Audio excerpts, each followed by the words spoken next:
तो मुझे लग रहा है बेसिकली हमने पहले समझना है जंक फूड्स क्या है, उसके बाद हमें समझना है हमें खाने चाहिए या नहीं खाने चाहिए। Because all these foods they are readily available, हर किसी स्टॉल पर हमें मिलते हैं। तो पहले अगर हम इसकी डेफिनेशन समझ लेंगे, साइंटिफिक जो फूड साइंसेस में है, जंक फूड्स हम उन फूड्स को बोल रहे हैं, उन फूड्स को बोलेंगे जिनमें ज्यादा कार्बोहाइड्रेट्स और ज्यादा फैट्स होंगे, ज्यादा कार्बोहाइड्रेट्स और ज्यादा फैट्स होंगे।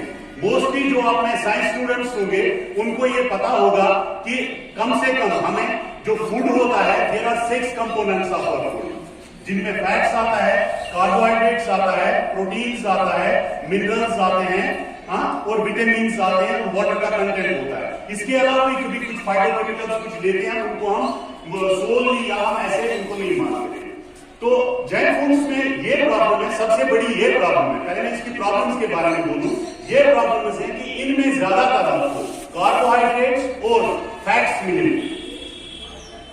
आप जब भी इन चीजों को कंज्यूम करते हो तो आपको मोस्टली यही दो हम कहेंगे न्यूट्रिएंट्स मिलते हैं।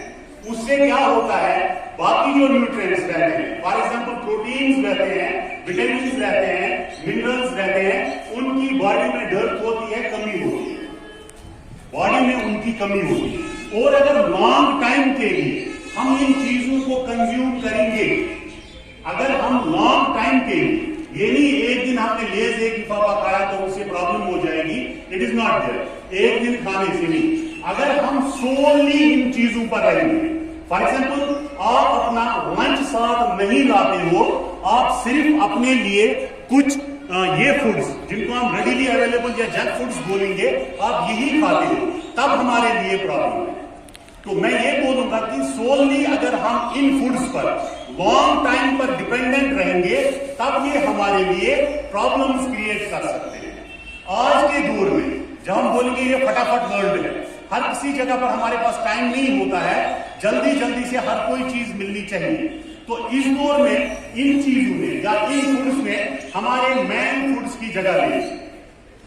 प्रॉब्लम यहां पर है कि हमारे लिए ये मैन फूड नहीं रहने चाहिए, मैन फूड ये नहीं रहने चाहिए। हाँ, अगर हम इन फूड्स को यूज करके फिर उसके साथ अपना लंच, अपना डिनर और अपना ब्रेकफास्ट पर टाइम पर करते हैं, तब इन चीजों से आपके लिए कोई प्रॉब्लम नहीं है।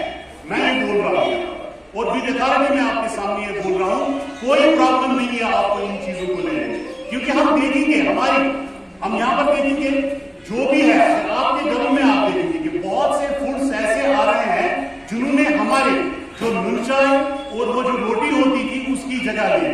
आज के दौर में अगर आपके घर में कोई मेहमान आता है, मैनली हम उसको यही सर्व कर रहे हैं, क्योंकि रेडीली अवेलेबल है, टाइम हमारे पास नहीं है, या पता नहीं वो क्या पसंद करेगा, ये तो ऑलरेडी सारे ले रहे हैं। इसलिए मेरी आपसे ये रिक्वेस्ट रहेगी, स्टूडेंट्स से मेरी ये रिक्वेस्ट रहेगी कि आप लोग इन चीजों को कंज्यूम कर सकते हो, खा सकते हो, कोई प्रॉब्लम नहीं है इनके खाने में। लेकिन अगर आप अपना नॉर्मल रूटीन का जो आपका लंच, डिनर और जो ब्रेकफास्ट आपका 3 मैन फूड्स आ जाते हैं, इन 3 फूड्स को आप यूज करते हो, लेकिन अगर आप उनको स्किप करके कंप्लीटली इन्हीं चीजों पर दे रहे हो, तब तो आपके लिए ये प्रॉब्लम हो सकती है।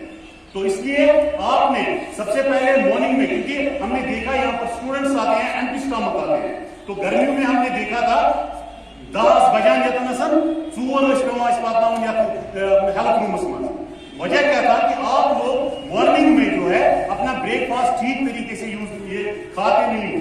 वजह क्या थी, ये ट्यूशन जाना था, वजह थी ये लेट उठते थे, वजह क्या थी रात भर आप पूरी तरह से सोते नहीं थे, कोई मोबाइल के साथ या कोई और चीज के साथ, इनकी आपकी नींद बराबर नहीं होती थी, सुबह आपको खाने का मूड नहीं होता। तो इसलिए आप अपने ये 3 ही होते हैं मैन हमारे पास, ब्रेकफास्ट है, लंच है, डिनर है, इन 3 को स्किप कभी मत करो।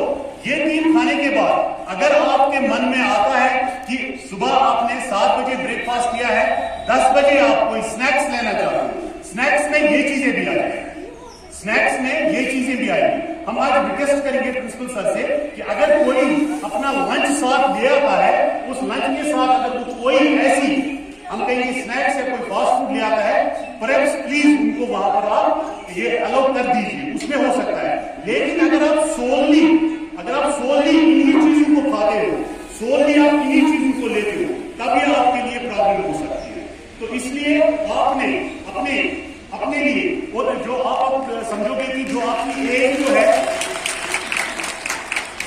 आपकी जो एज है, ये एज में आप देखो मैनली आपको कार्बोहाइड्रेट्स और प्रोटीन्स और मिनरल्स जरूरी चाहिए ही चाहिए। लेकिन ये जंक फूड्स जो है, ये मैनली आपको कार्बोहाइड्रेट्स या कहेंगे एनर्जी ही प्रोवाइड करेंगे, इसलिए आपको दूसरे चीजों की प्रॉब्लम ना हो। क्योंकि ये देखा गया है कि आपकी एज में, क्योंकि फीमेल्स में, गर्ल्स में इस एज में आयरन की डिफिशियंसी ज्यादा होती है, प्रोटीन्स की डिफिशियंसी ज्यादा होती है। तो ये चीजों को कर्व करने के लिए या ये चीजों को अचीव करने के लिए आपने जो अपना मेन फूड जो है आपका, दैट शुड बी बैलेंस्ड। वो हर कोई एलिमेंट उसमें होना चाहिए या न्यूट्रिएंट उसमें होना चाहिए। प्लस उसके बाद अगर ये एडिशन में आप ये चीजें लेते हो, तब मुझे लग रहा है या मैं कहूंगा कि साइंटिफिकली मैं आपको ये प्रूव कर दूंगा, तब आपको कोई प्रॉब्लम नहीं है इन चीजों से। तो इसलिए आपको ये चाहिए कि आप अपना लंच साथ लाइए। अगर लंच के साथ आप कुछ स्नैक्स भी लाते हो तो उसके लिए हम उनसे रिक्वेस्ट करेंगे और ये चीजें आपको अलाउ हो जाएंगी। तो इतना ही मेरा था। लेकिन पहले आपको मैं फिर एक बार ये दोहराऊंगा, आपको अपने ब्रेकफास्ट, लंच और डिनर पर खासकर ध्यान देना है, और it should contain all the nutrients. थोड़ा सा बैलेंस्ड डाइट का आपने 8 से ही पढ़ा होगा, कैसे होगा वो चीज होनी चाहिए। Thanks to all of you.